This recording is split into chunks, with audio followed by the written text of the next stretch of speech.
Good morning student. Balance of payment के part 2 में आज हम बैलेंस ऑफ पेमेंट के डिफरेंट ऑथर्स की अलग अलग परिभाषाओं का अध्ययन करेंगे। तो देखिए, balance of payment is a systematic description of the economic dealing of a country with the rest of world during any certain period. यानी जो भुगतान संतुलन होता है वो किसी भी निश्चित अवधि यानी सर्टेन पीरियड निश्चित अवधि के दौरान दुनिया के जितने भी बाकी हिस्सों के साथ देश के आर्थिक व्यवहारों का व्यवस्थित विवरण है। यानी जितने भी इकोनॉमिक हम व्यवहार करते हैं, आर्थिक व्यवहार करेंगे तो वो किस में आएगा? बीओपी में आएगा। यानी कि बैलेंस ऑफ पेमेंट आपके इकोनॉमिक ट्रांजैक्शन की जानकारी देता है। तो हमें अगर किसी भी देश का इकोनॉमिक ट्रांजैक्शन जानना है तो हम बैलेंस ऑफ पेमेंट के माध्यम से जान सकते हैं। It include both visible and non visible trade. इसके अंतर्गत दृश्य और अदृश्य व्यापार दोनों ही सम्मिलित होते हैं। क्लियर है? हमने फर्स्ट ऑफ ऑल हम डिस्कस करेंगे J.L. हैंसन की डेफिनेशन से। The balance of payment so the relationship between a country receipt from other country and its payment to rest of the world. It is thus in effect a country's balance sheet on individual account. यानी कि ये जो भुगतान संतुलन होता है वो क्या है? एक देश को अन्य देशों की प्राप्तियाँ और शेष विश्व के उसके भुगतान के बीच के संबंध को दर्शाता है। यानी कि आपके देश में एक दूसरी कंट्री से कितनी रिसिप्ट आ रही है, यानी कितना पेमेंट आपको मिल रहा है, आपके प्राप्त कितना हो रहा है पेमेंट, ठीक है, रिसिप्ट, और अदर कंट्रीज़ के साथ आप कितना पेमेंट कर रहे हो उसकी जानकारी हमें बीओपी से पता चलती है। यानी कि बीओपी एक तरह से बैलेंस शीट हो गया।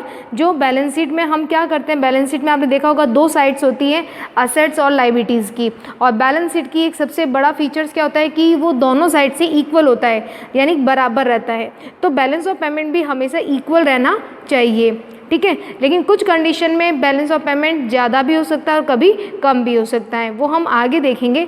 तो फिलहाल इस डेफिनेशन से J.L. हैंसन सिर्फ हमें ये बताना चाहते हैं कि ये किसी भी देश को जो मिलने वाली रिसिप्ट्स होती है, यानी जो पेमेंट उसके देश में आ रहा है और जो पेमेंट वो दूसरी कंट्री को कर रहा है, उसके रिलेशनशिप को बता रहा है। कौन बता रहा है? BOP, right. इस प्रकार वास्तव में ये देश के अंतर्राष्ट्रीय खाते का एक पक्का चिट्ठा है, यानी बैलेंस शीट है। यानी कि ये हमें एक इंटरनेशनल अकाउंट है, यानी अंतर्राष्ट्रीय अकाउंट है, जो कि हमें ये जानकारी देता है कि आपके देश में कितना पैसा आ रहा है और कितना पैसा जा रहा है। तो बिल्कुल J.L. हैंसन ने बिल्कुल सही कहा है कि एक देश को अन्य देशों की प्राप्तियाँ और शेष विश्व को उसके भुगतान के बीच संबंध को दर्शाता है। इस प्रकार वास्तव में ये एक देश के अंतर्राष्ट्रीय खाते का पक्का चिट्ठा है, यानी एक तरह से बैलेंस शीट है। क्लियर है आपको? इसके बीओपी के जो फीचर्स है वो लगभग आपके बैलेंस शीट के फीचर जैसे हैं। देखिए सेकंड डेफिनेशन, चलिए अब हम थोड़ा इंट्रो कर लेते हैं कि बैलेंस ऑफ पेमेंट का ये मोस्ट इंपॉर्टेंट डेफिनेशन थी J.L. हैंसन की, जो हमने डिस्कस की अभी। तो balance of payment is present in the form of statement. यानी कि जो बीओपी होता है वो एक तरह से विवरण के रूप में होता है। स्टेटमेंट का मतलब एक स्थिति विवरण है। Under it the transaction are divide in two parts. इसके अंदर जो ट्रांजेक्शन्स होते हैं, यानी जो हम व्यवहार करते हैं, वो दो भागों में बांटा है।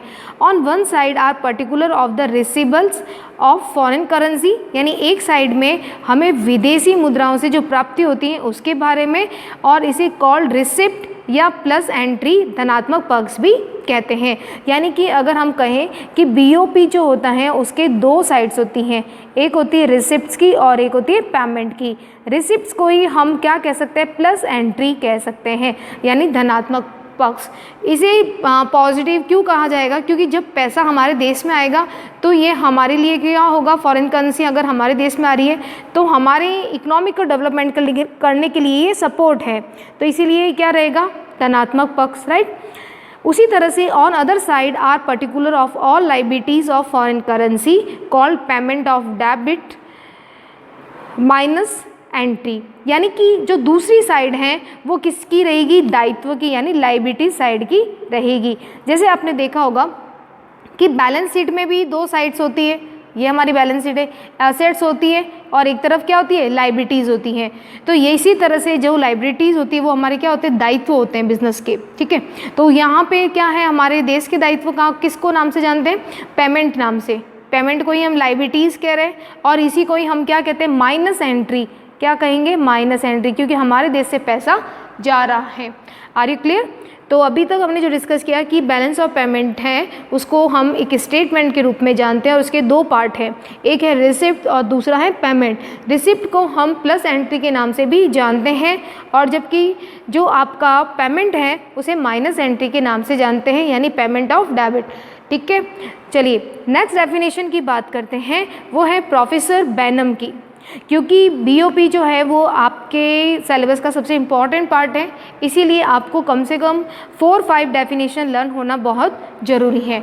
तो प्रोफेसर बैनम ने अपनी डेफिनेशन में क्या कहा है, देखिए, the balance of payment a country is record of its monetary transaction over a period with the rest of the world. यानी भुगतान संतुलन क्या है, एक निश्चित समय अवधि में एक देश का शेष विश्व के साथ संपन्न हुए मौद्रिक व्यवहारों का, यानी क्या कह रहा है, मॉनेटरी ट्रांजेक्शन का अभिलेख है। यानी जितने भी हम मनी में जो ट्रांजेक्शन्स होंगे उन्हीं को ही हम बीओपी में दिखाते हैं। तो यानी मॉनेटरी पॉलिसी में जो कह सकते हैं जो मनी से रिलेटेड ट्रांजेक्शन्स है, जिसका हमने पैसा दिया है और लिया है, उसी के ही हम बीओपी में दिखाएंगे, उसको रिकॉर्ड को कहाँ दिखाएंगे, बीओपी में। तो ये थे हमारे प्रोफेसर बैनम जिन्होंने ये सेकंड डेफिनेशन दी है। बाद में बात करते हैं पीटी एल्सवर्थ ने, इन्होंने अपनी डेफिनेशन में कहा है, this is a summary statement of all transaction. ये क्या बता रहा है, एक सारांश बता रहा है जितने भी व्यवहार किए हैं उनके विवरण का, between the residence of one country and the rest of the world. It cover a given period of time, usually 1 year, right. यानी पीटी एल्सवर्थ जो थे उन्होंने कहा कि भुगतान संतुलन एक देश के निवासियों और शेष विश्व के बीच किए गए व्यवहारों का या समस्त लेन देनों का विवरण है। यानी कि जो वही बात बता रहे हैं कि हम जो ट्रांजेक्शन्स करते हैं अगर अदर कंट्री के साथ या तो हम क्या करेंगे, एक्सपोर्ट करेंगे या इंपोर्ट करेंगे, तो इनका जो भी ट्रांजेक्शन्स होगा, उनका जो पैसा आएगा या जो पैसा जाएगा, उसकी एंट्री कहाँ बताएंगे, बीओपी में, राइट। तो एक दिए हुए समय को सम्मिलित करता है और सामान्यतः ये कितने टाइम पीरियड का होता है, 1 ईयर का। तो ये फीचर्स भी 1 ईयर किससे मिल रहा है, बैलेंस शीट का, क्योंकि बैलेंस शीट भी आपकी कितनी होती है, टाइम पीरियड 1 साल की होती है, जो लास्ट में आपको बताता है कि आपके कंपनी में क्या असेट्स और क्या लायबिलिटीज़ हैं। उसी तरह बीओपी भी आपको बताएगा क्या रिसिप्ट्स है और क्या पेमेंट है। तो ये डेफिनेशन थी पीटी एल्सवर्थ की। नेक्स्ट डेफिनेशन है प्रोफेसर वाल्टर क्रॉस की डेफिनेशन है। देखिए क्या कहते हैं, the balance of payment of a country is systematic record of all economic transaction complete between its residence and residence of the rest of the world during a given period of time, usually 1 year. देखिए ये जो line से नीचे वाली same ही दे रखी है जो PT Ellsworth ने दे रखी थी। ऊपर क्या कह रहा है कि भुगतान संतुलन किसी देश के निवासियों और शेष विश्व के निवासियों के बीच एक निश्चित समय अवधि में पूर्ण किए गए समस्त आर्थिक व्यवहारों का व्यवस्थित अभिलेख है। यानी कि जितने भी इकोनॉमिक ट्रांजैक्शंस होंगे वही हम इसको दिखाएंगे, जबकि पीटी एल्सवर्थ ने इसे समरी स्टेटमेंट कहा था और ये क्या बता रहे हैं, ये बता रहे हैं सिस्टमेटिक रिकॉर्ड, वो भी इकोनॉमिक ट्रांजैक्शन का।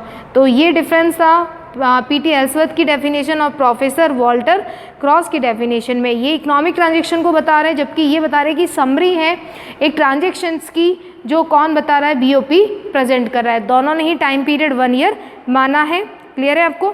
तो ये डेफिनेशन थी हमारे प्रोफेसर वाल्टर क्रॉस की डेफिनेशन।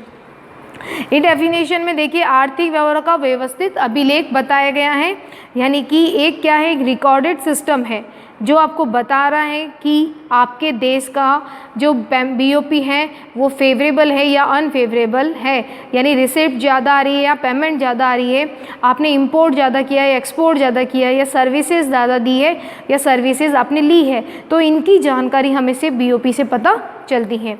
भाषाओं को देखने के बाद ये क्लियर होता है कि it become clear from the about definition that the balance of payment is the position of total demand and supply of foreign currency of any particular country. यानी कि जो बीओपी होता है उनसे ये कह सकते हैं, बीओपी से हमें ये पता चलता है कि कुल देश की मांग कह सकते हैं विदेशी मुद्राओं की और पूर्ति है उसकी स्थितियों की जो जानकारी है वो हमें किससे मिलता है, बीओपी से मिलता है, राइट। अब अकॉर्डिंग टू प्रोफेसर हैमलर ने अपने 5 सेंस बताए थे बीओपी के लिए यूज़ किए थे। जो फर्स्ट है उन्होंने quantity of purchase and sale of foreign currency, एक देश के द्वारा विदेशी मुद्राओं की क्रय विक्रय की मात्रा के रूप में, यानी कि हम कितनी मात्रा को क्रय करते हैं और कितनी मात्रा का विक्रय करते हैं ये बीओपी से ही पता चलेगा।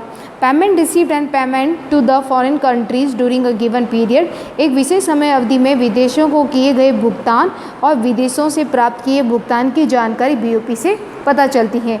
बीओपी ऑन इनकम अकाउंट, आय खाते पर भुगतान संतुलन के रूप में, यानी कि एक आय खाते के रूप में प्रेजेंट किया है बीओपी को कि ये इनकम एक्सपेंडिचर अकाउंट की तरह है जो हमें बताता है कितनी इनकम है और कितना एक्सपेंडिचर हो रहा है।